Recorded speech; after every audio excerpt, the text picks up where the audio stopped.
The Cosmic Drift Cantina never truly slept.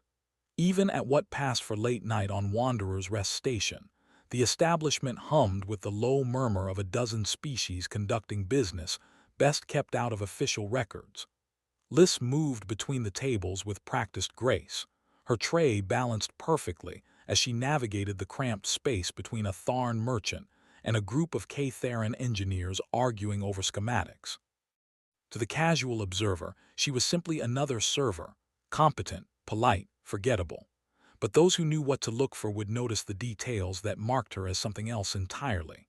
The bioluminescent patterns beneath her silver-gray skin pulsed in muted tones of deep blue and violet, colors that spoke of old sorrow. Her movements carried an elegance that seemed almost choreographed, a remnant of a culture that had valued the art of motion. And her eyes, large and expressive, with irises that shifted between gold and green, held a depth of loneliness that no amount of professional courtesy could mask. Lyss was Velarian, the last Velarian as far as anyone knew. She set down a glass of Tharn whiskey in front of a grizzled freighter pilot and cleared away empty plates from a table of miners, listening to their complaints about ore prices with half an ear. This was her life now, and had been for the past decade on this particular station. Before Wanderer's Rest, there had been Outpost Meridian. Before that, the Crystalline Exchange.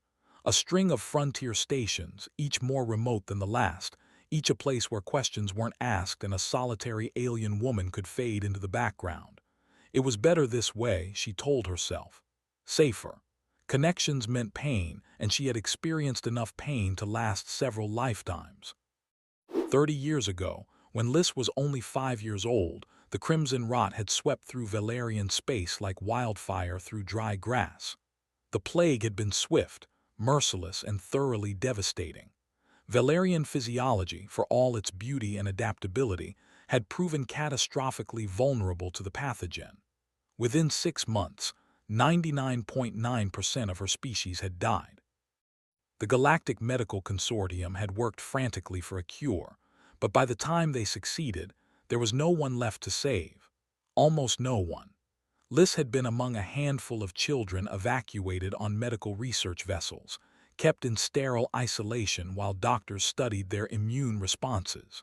Of the 43 children who survived the initial outbreak, only 12 lived long enough to see the cure.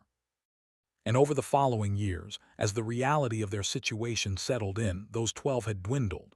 Some to accidents, some to despair, some simply disappearing into the vastness of space.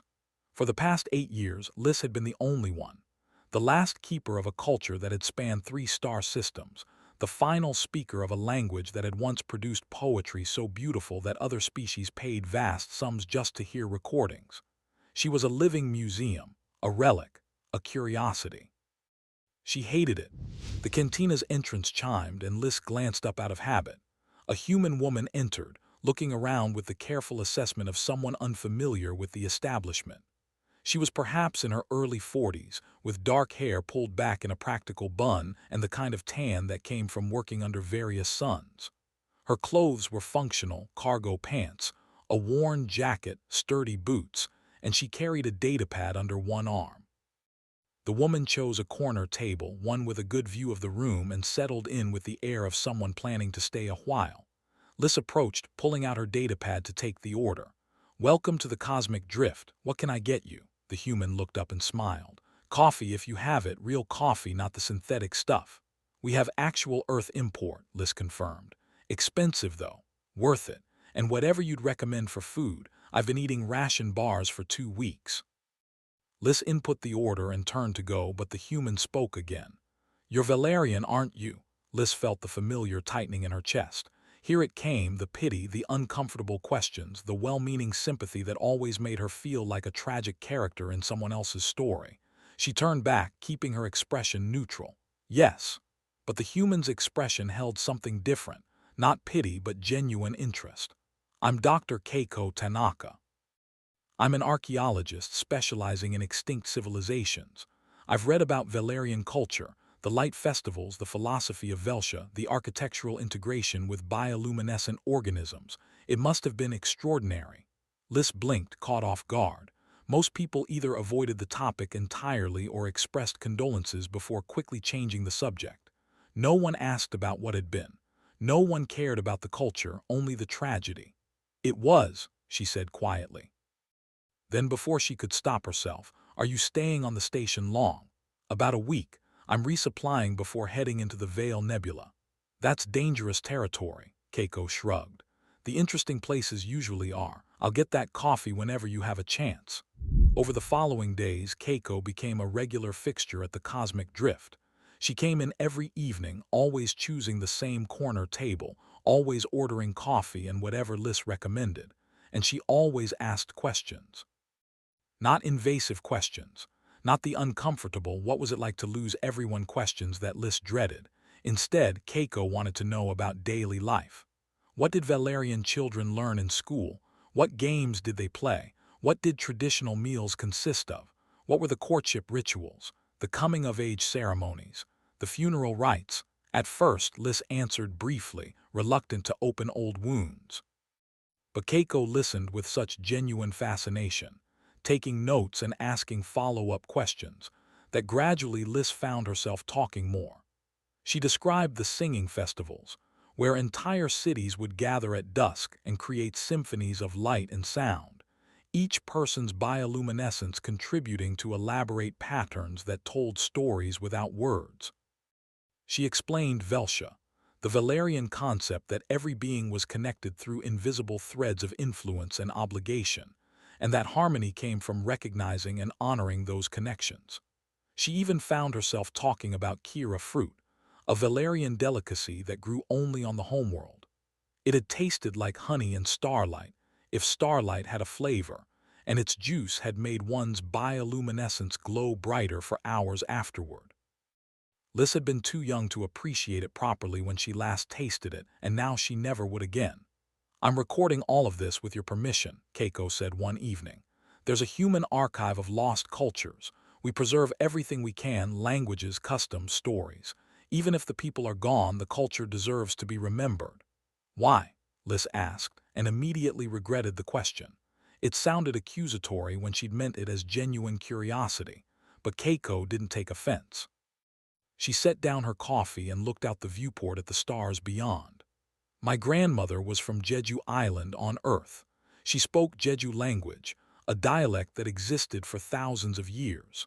By the time I was old enough to want to learn it, to really understand that part of my heritage, it was too late. The last native speakers had died, and all that remained were academic recordings. I became an archaeologist because I never want anyone else to experience that loss if it can be prevented." She turned back to Lyss. "Your people created something beautiful. Even if they're gone, that beauty deserves to exist in more than just your memory. Otherwise, when you're gone, it's like they never existed at all."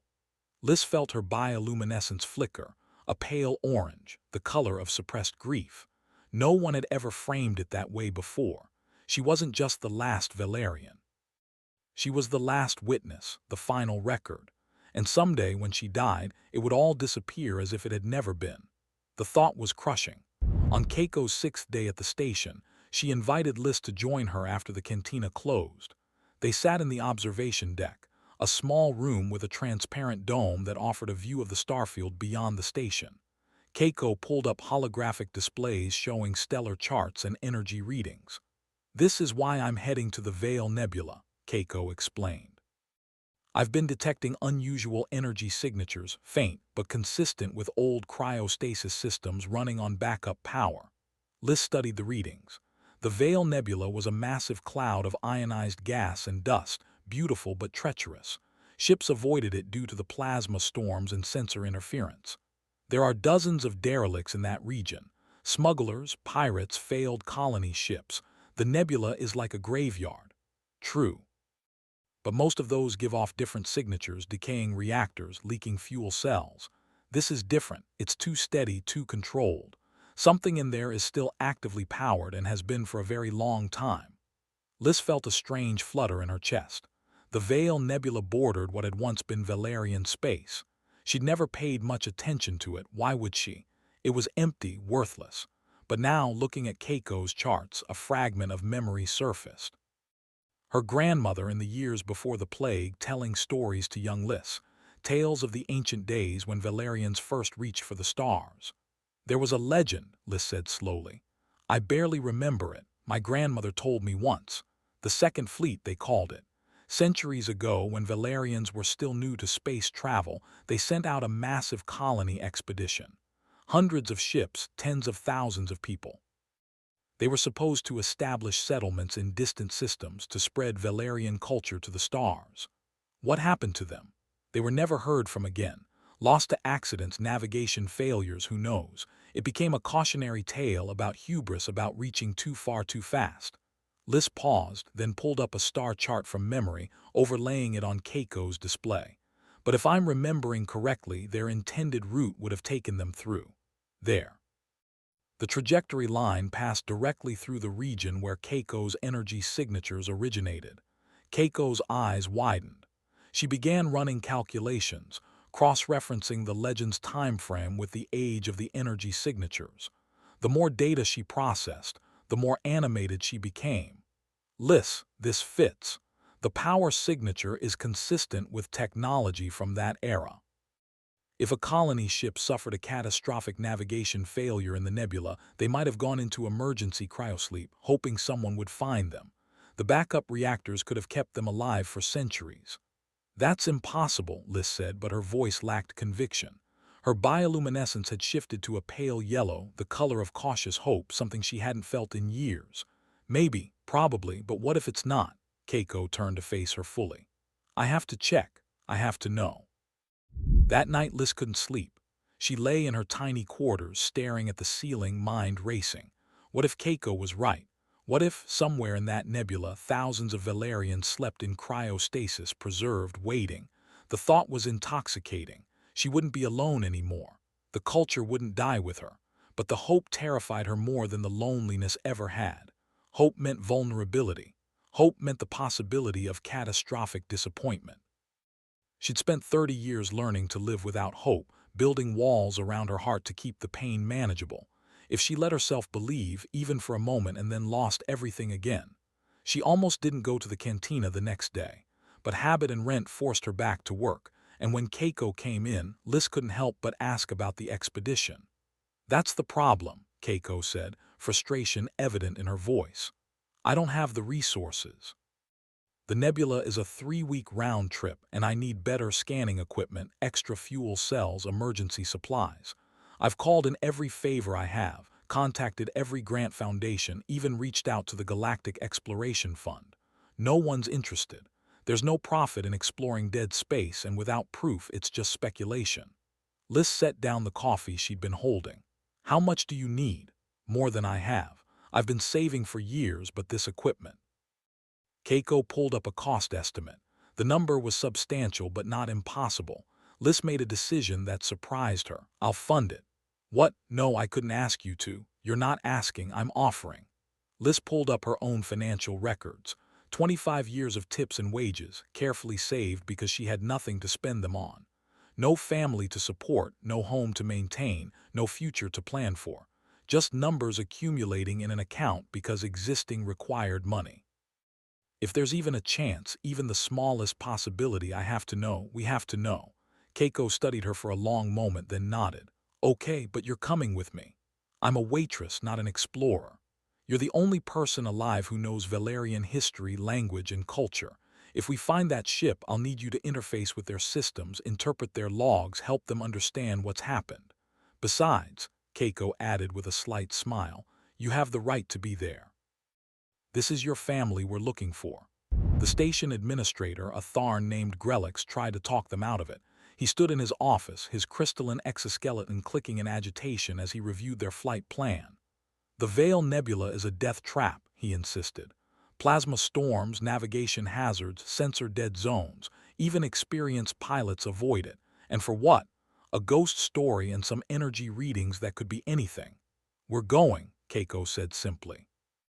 Even if you find a derelict, it's been centuries. Everyone aboard would be long dead. You're risking your lives for corpses. Lyss felt her bioluminescence flash red anger. They're not corpses, they're my people, and we won't know their fate until we look. Grellix sighed, a sound like grinding stone. Humans and their stubborn optimism, fine. But when you need a rescue, don't expect the Galactic Coast Guard to come running. We have limited resources, and the nebula is outside standard patrol routes. They launched 2 days later. The Nomad's Hope was a small research vessel designed for extended solo expeditions. It was cramped but functional, with living quarters that doubled as workspaces and a cargo hold packed with scanning equipment and supplies. Lyss spent the first day familiarizing herself with the ship while Keiko piloted them toward the nebula. She'd never been on an extended space voyage before. Her entire life had been stations and short transports. The isolation was both frightening and strangely peaceful. On the second day, they entered the nebula's outer edges. The view screen showed swirling clouds of ionized gas in shades of purple and blue, beautiful and threatening.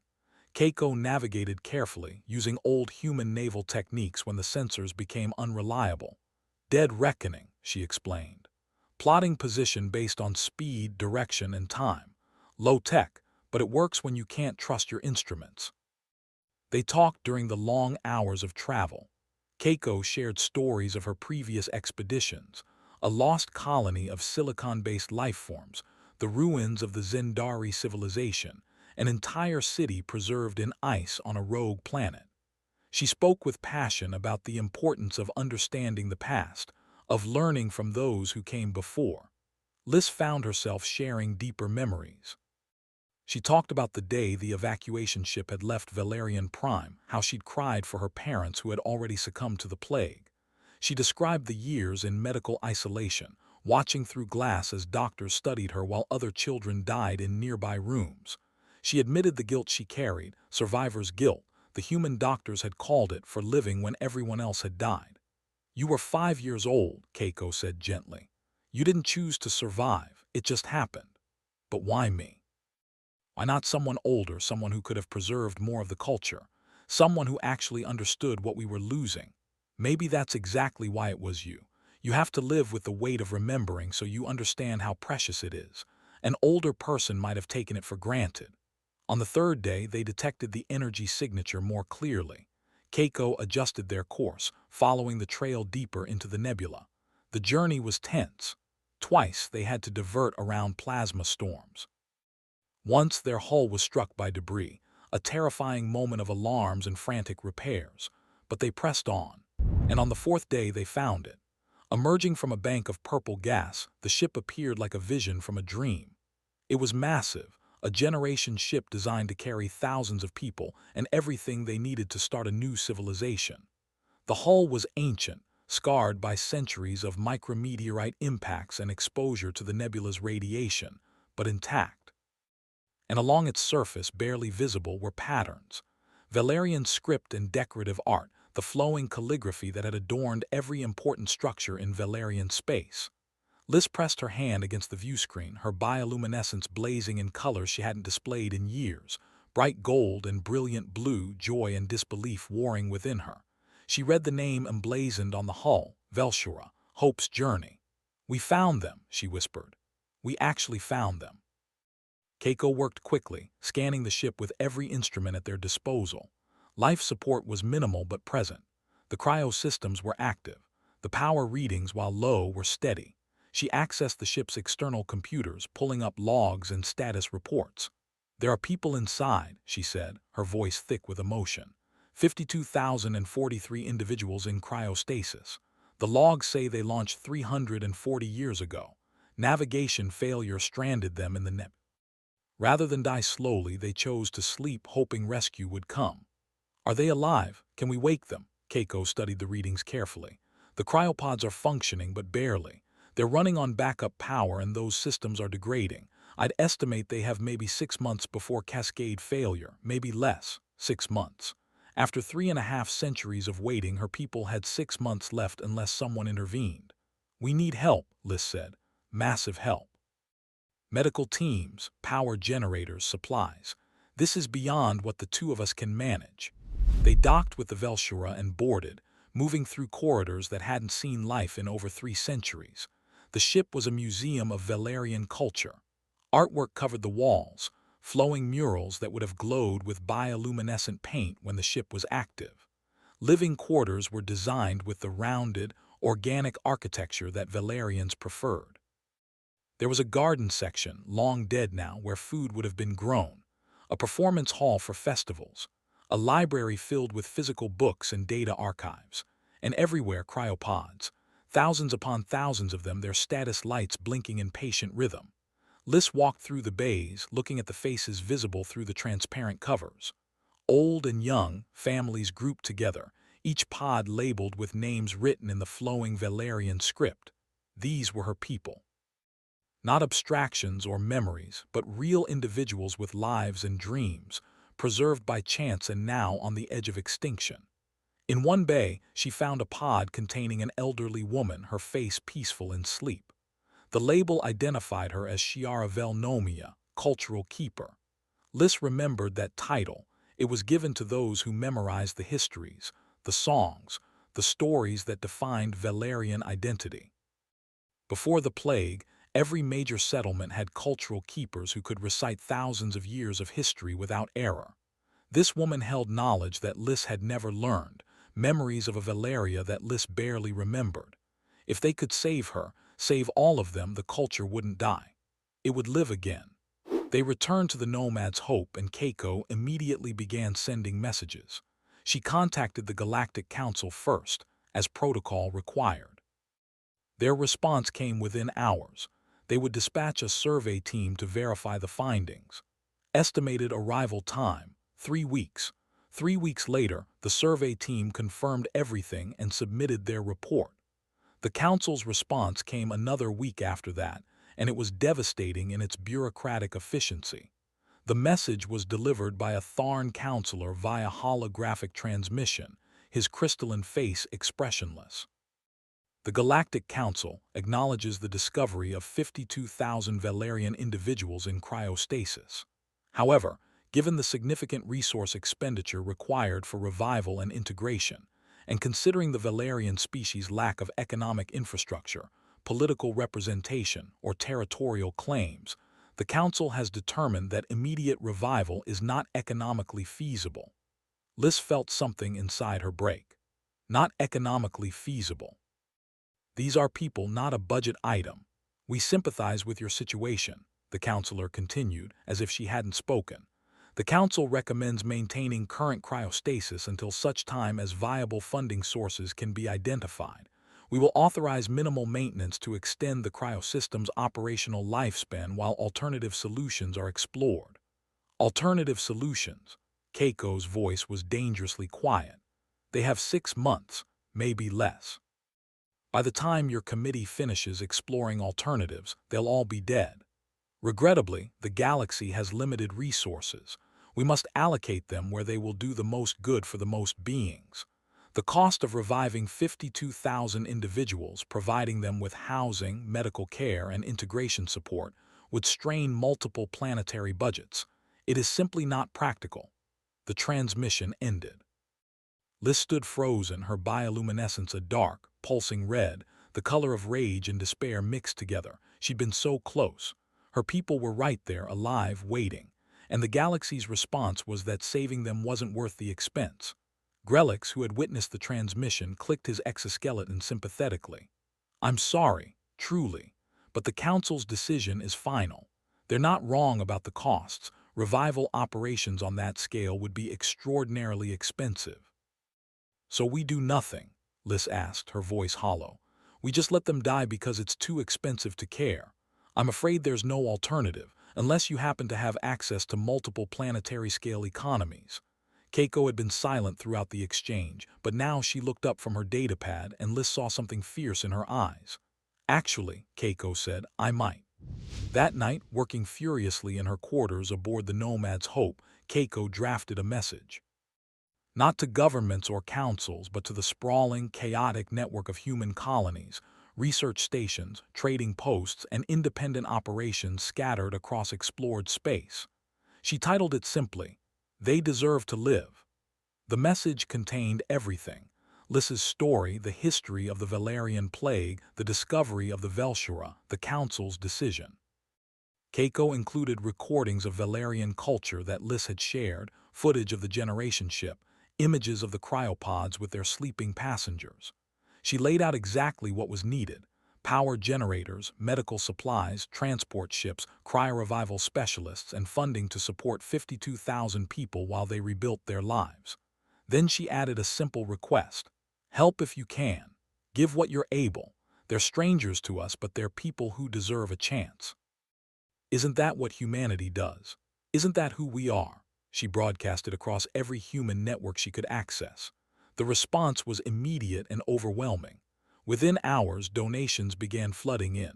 Small amounts from individual colonists, larger sums from human corporations, massive pledges from the more prosperous colonies. A retired freighter captain named Marcus Akafer, who ran a small transport company, volunteered his entire fleet. Dr. Yuki Sato, one of the galaxy's leading experts in cryo-revival medicine, abandoned her current research project and booked immediate passage to the nebula. Engineers from the Titan shipyards, a massive human construction facility, started fabricating power generators and offering them at cost. The new Shanghai Station Restaurant Guild held fundraising events. Children from Mars Colony School sent their allowance money with messages of support. A grandmother from Europa wrote, "My ancestors were refugees from the climate wars. Someone gave them a chance when it wasn't profitable. Here's what I can spare." The Galactic Council watched this outpouring with bafflement. The Tharn counselor ran calculations and concluded that humans were diverting resources equivalent to building 3 new colony ships, massive investments of wealth and labor, toward people they'd never met, with no expectation of return. "Economically insane," he declared in an official report. Other species had mixed reactions. The Lukai, an empathetic aquatic species, quietly contributed medical supplies. The K-Theron published academic papers analyzing human resource misallocation syndrome and predicting the venture's inevitable failure. But the support kept coming. Within 2 weeks, Keiko had coordinated an armada of human vessels heading toward the Veil Nebula. It was chaotic. Dozens of independent ships with no unified command structure, captains who'd never worked together, equipment from 100 different manufacturers. By galactic standards, it was a disaster waiting to happen. But it was happening. The operation took 3 months. Human engineers worked alongside the few alien specialists willing to help, establishing massive power stations at the nebula's edge where conditions were more stable. They towed the Velarian out of the nebula's depths to a safer location. Medical facilities were constructed, temporary structures designed specifically for cryo-revival, with monitoring equipment and support systems for every physiological need. Dr. Sato insisted on doing the revival properly. Each individual would be brought out of cryostasis slowly, carefully, with full medical monitoring. Rushing the process could cause brain damage, organ failure, or death.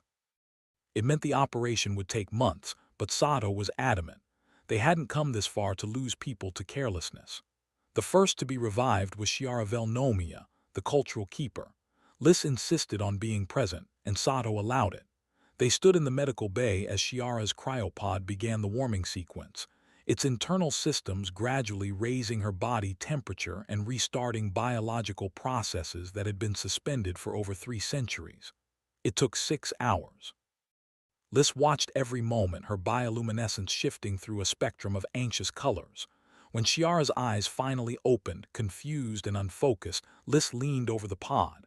"Shiara Velnomia," Lyss said in Velarian, words she hadn't spoken to another living Velarian in decades. "I am Lyss Veltarana. You are safe. You have been sleeping, but we found you. We found all of you." Shiara's bioluminescence flickered weakly, confusion giving way to awareness. Her eyes focused on Lyss's face, and recognition dawned not of Lyss specifically, but of what she represented. Another Velarian. They weren't alone. "Child," Shiara whispered, her voice raw from disuse. "How long?" 340 years. Tears began streaming down Shiara's face, her bioluminescence pulsing in waves of grief and relief. "The colony, the mission, failed, but you survived. All of you survived." Lyss took Shiara's hand, feeling the warmth of living Velarian skin for the first time in 8 years. "And you're not alone. There are humans here. They came to help. They're saving us." Over the following weeks, more Velarians were revived. Each awakening was carefully managed, with Lyss or one of the previously awakened Velarians present to provide comfort and explanation. The news they had to share was difficult: the failed mission, the centuries lost, the plague that had destroyed their civilization. But there was also hope. They weren't starting from nothing. They had each other, and they had unexpected allies. The human volunteers worked tirelessly. They set up temporary habitats, prepared food suitable for Velarian physiology, helped confused and traumatized people adjust to a galaxy that had moved on without them. Many of the volunteers had refugee backgrounds themselves, descendants of Earth's climate migrants, survivors of failed colonies, people who understood displacement. Keiko continued documenting everything. She taught newly awakened Velarians about what had been lost, using the cultural information Lyss had preserved and the archives from the Velshura. The younger Velarians, those who had been children when they entered cryo-sleep, were especially eager to learn. And slowly, something remarkable happened. The Velarians began to heal. They held singing festivals again, their combined bioluminescence creating light shows that left human observers in tears. They shared meals, told stories, performed the rituals that had been interrupted 3 centuries ago. The culture that had been on the verge of extinction began to live again. The question of permanent settlement remained. The Galactic Council offered a solution: a quarantine world called Designation 447, a barely habitable planet in a remote system. It was isolated, resource-poor, but available. Essentially, a reservation where the Velarians could be forgotten. Shiara, who had emerged as the de facto leader of the revived population, politely declined. Instead, an alternative appeared: the human colony of New Verdant, a lush agricultural world in a system rich with resources, extended an invitation.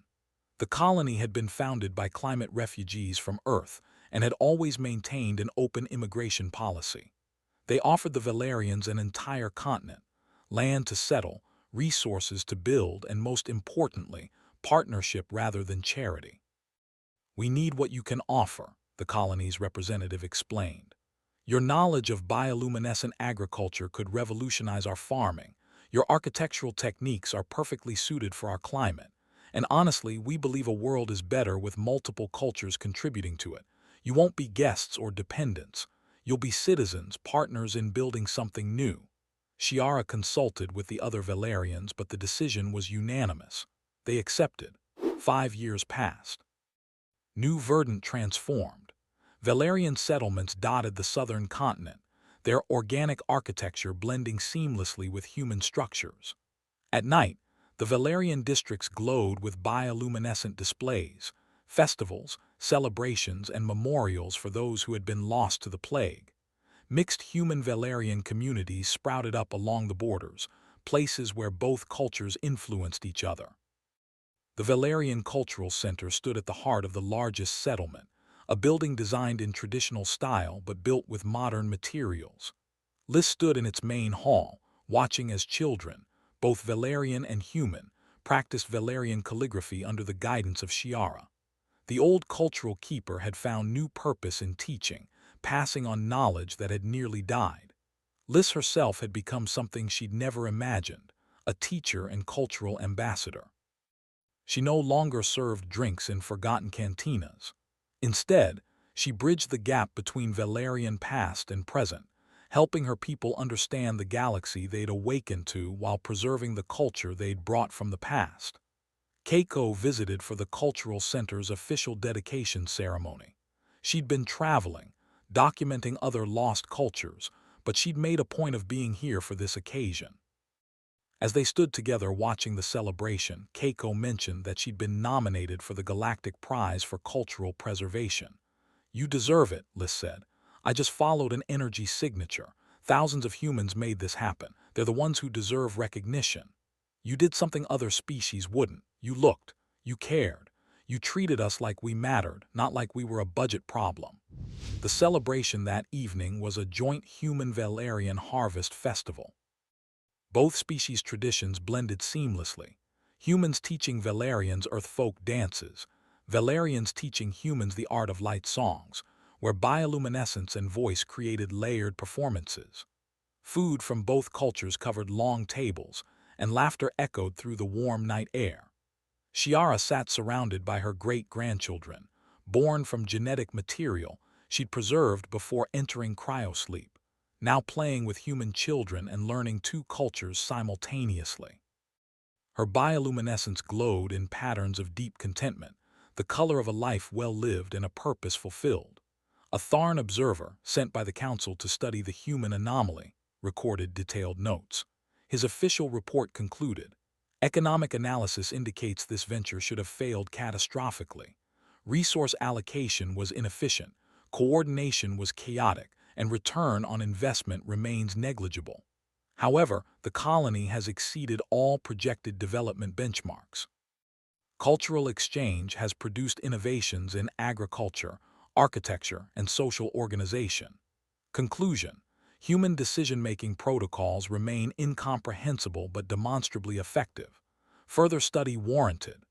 As twilight deepened into night, Lyss and Keiko stood beneath a sky filled with stars, watching Velarian children play games that had been old when humanity first reached space. Lyss's bioluminescence glowed bright and vibrant, colors she'd forgotten she could produce, colors that spoke of hope and belonging and home. "Thank you," Lyss said quietly, "for refusing to let my people become a footnote in history." Keiko smiled, her expression warm. "That's the thing about humans. We're really bad at knowing when to give up, especially when someone needs help. The galaxy keeps trying to teach us about cost-benefit analysis, about practical limitations, about what's reasonable. And we keep ignoring those lessons. The galaxy should be grateful for that. Maybe, or maybe we're just stubborn." Keiko looked up at the stars, where human and Velarian ships twinkled in orbit, a constant reminder of the improbable rescue that had defied every economic prediction. "But I'd rather be stubborn and save people than practical and let them die. Some things are more important than efficiency." Above them, a group of Velarian teenagers began a spontaneous light song, their bioluminescence creating flowing patterns against the darkening sky. Human observers watched in wonder, and some began humming along, adding their voices to the performance even though they couldn't create the light. It wasn't perfect. The cultures didn't always understand each other, and there were conflicts and misunderstandings. But they were trying, learning, growing together. And in the end, that was what mattered, not the cost or the practicality, but the simple stubborn determination to choose compassion over convenience. Lyss watched the young people, Velarian and human both, creating something new together, a hybrid performance that would have been impossible just 5 years ago. She thought about the version of herself who had served drinks on Wanderer's Rest, who had believed she would die alone, the last witness to a vanished culture. That Lyss had been surviving, not living. She'd been a museum curator with no museum, a keeper of memories with no one to share them with. Now she was part of something larger. The Velarian community on New Verdant numbered over 52,000, and more were being born every year. The language she'd spoken only to herself for 8 years now filled the streets of thriving settlements. The festivals she'd described to Keiko in a dingy cantina now drew participants from across the sector. Other species came to experience Velarian culture, to learn, to appreciate. And it had all happened because one human archaeologist had refused to accept that the energy signatures in the Veil Nebula were just another mystery best left unexplored. Because thousands of humans had decided that saving strangers was more important than saving money. Because humanity, for all its flaws and chaos, possessed a fundamental inability to walk away from someone in need. "I've been thinking," Lyss said, "about Velsha, the philosophy of connection and obligation. Velarians always believed that helping others strengthened the threads that bound communities together, but we thought of it as applying within our species, our culture. We never imagined it could extend across species lines like this." Keiko considered this. "Maybe that's humanity's version of Velsha. We just have a really expansive definition of our people. It drives the more practical species crazy." The Tharn Councilor's report called it incomprehensible but effective. "I'll take that as a compliment." They stood in comfortable silence, watching the celebration continue around them. Marcus Akafer, the freighter captain who had volunteered his fleet, was teaching a group of Velarian engineers about human ship modifications, the kind of improvised repairs and adjustments that kept old vessels running long past their designed lifespans. Dr. Sato sat with Shiara, discussing Velarian medical knowledge and how it might complement human practices. Everywhere Lyss looked, she saw connections forming, knowledge being shared, cultures enriching each other. A young Velarian boy, perhaps 7 years old, ran up to them. His bioluminescence flickered in excited patterns as he tugged on Lyss's sleeve. "Teacher Lyss, Teacher Lyss, come see what we made." Lyss let herself be pulled toward a group of children, mixed species, as most groups were these days. They'd constructed an elaborate sand sculpture, a representation of the Velshora complete with tiny figures representing the humans who had helped rescue them. "It's for the memorial garden," a human girl explained. "We're going to make a permanent version in stone, so no one forgets what happened. So everyone remembers that humans are amazing," the Velarian boy added with the absolute certainty of childhood. Lyss knelt down to examine their work, her throat tight with emotion. "It's perfect. Your teachers would be proud." "Will you tell us the story again?" another child asked. "About how Dr. Keiko found the ship." And so Lyss found herself settling into the sand, surrounded by children of multiple species, telling the story that was already becoming legend. She told it simply, without embellishment, but the children listened with rapt attention. To them, it wasn't ancient history or economic analysis. It was an adventure story with heroes and impossible odds and a happy ending. When she finished, one of the human children asked, "Why did they do it? The humans who came to help. They didn't even know you." Lyss glanced at Keiko, who had followed them over. "That's a good question. Dr. Keiko, why did your people help us?" Keiko settled down beside them, thinking carefully about her answer.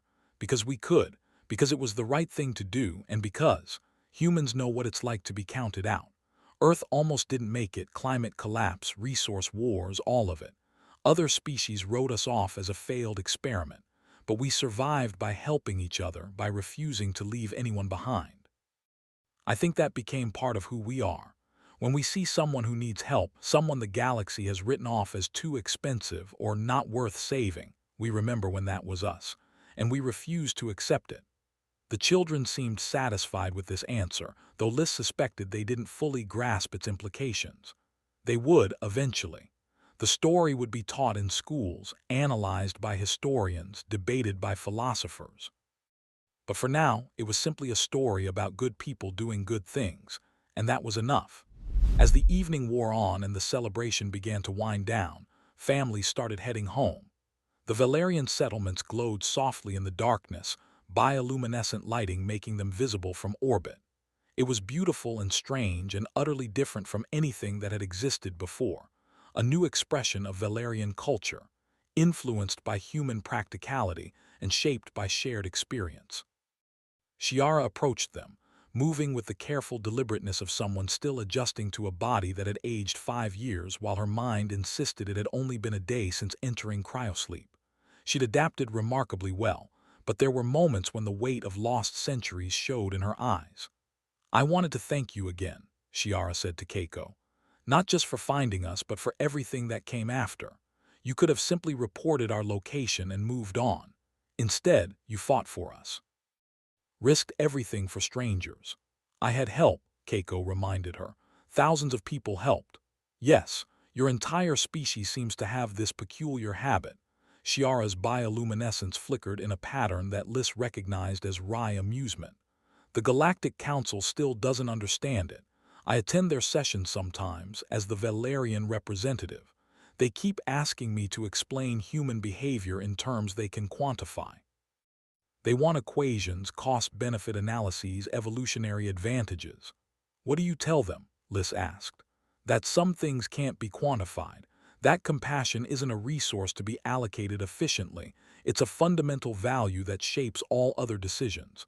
They find this answer deeply unsatisfying. Shiara smiled, her expression fond. "But I notice they're starting to change their policies slowly. 3 species have had their refugee applications approved in the past year, applications that would have been denied before. Humanitarian aid budgets have increased. The humans' incomprehensible behavior is becoming a standard they're measured against, even if they won't admit it. Keiko looked surprised. I didn't know that. You weren't meant to. The council doesn't like admitting when they're wrong, but actions speak clearly enough. Shiara turned to Lyss. You should be proud, child. Not just for surviving, but for how you've chosen to use that survival. You could have remained hidden, nursing your grief in isolation. Instead, you've become a bridge between worlds, teaching our culture to those who want to learn.